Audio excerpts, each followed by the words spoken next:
So these are the solutions to the 6 questions that you've just completed on the previous slide, slide 4. So I just want to run through and make sure that you can do them.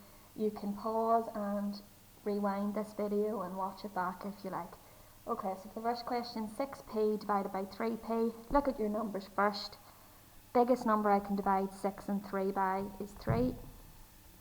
So 6 divided by 3 is 2p over 3 divided by 3 is 1p, or you could just write p. So you've got p in the top line, p in the bottom line, so you could cross those out, cancel those down, and your final answer is 2. So part B, your question was 5ac divided by 10c. Again, look at your numbers first. Biggest number I can divide 5 and 10 by is 5. 5 divided by 5 is 1, so that's just going to be ac, over 10 divided by 5, which is 2c.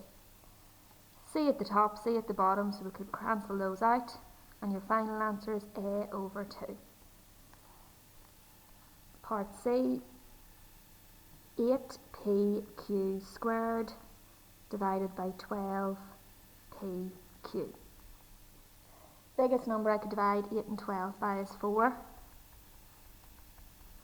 So 8 divided by 4 is 2pq squared over 12 divided by 4, which is 3pq.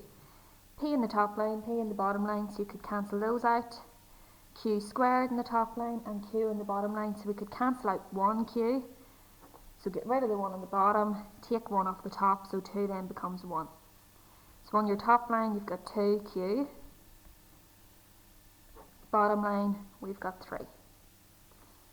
Part D, 21ac squared over 36c cubed.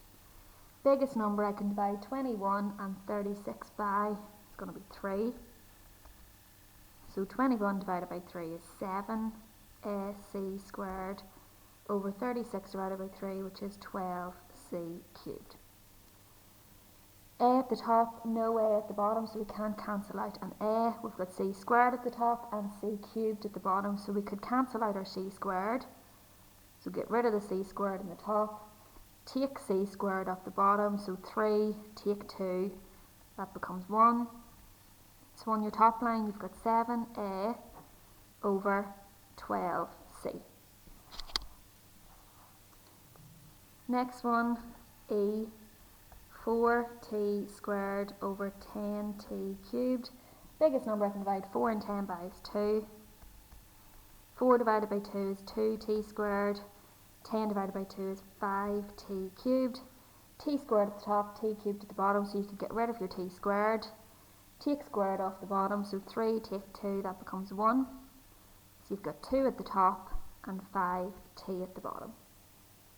We don't need to include the little power of 1, so it's just left as 2. And the last one, so we've got 5a all squared, 25a. So I would expand the brackets first, so 5 squared is 25, a squared over 25a. So we can cancel out our 25, and then we're left with a squared over a, so we can cancel out 1a, get rid of the a at the bottom, take 1 off the top, so 2 becomes 1. And your final answer is A. Please move on to the next slide where I've given you 10 questions to try yourself.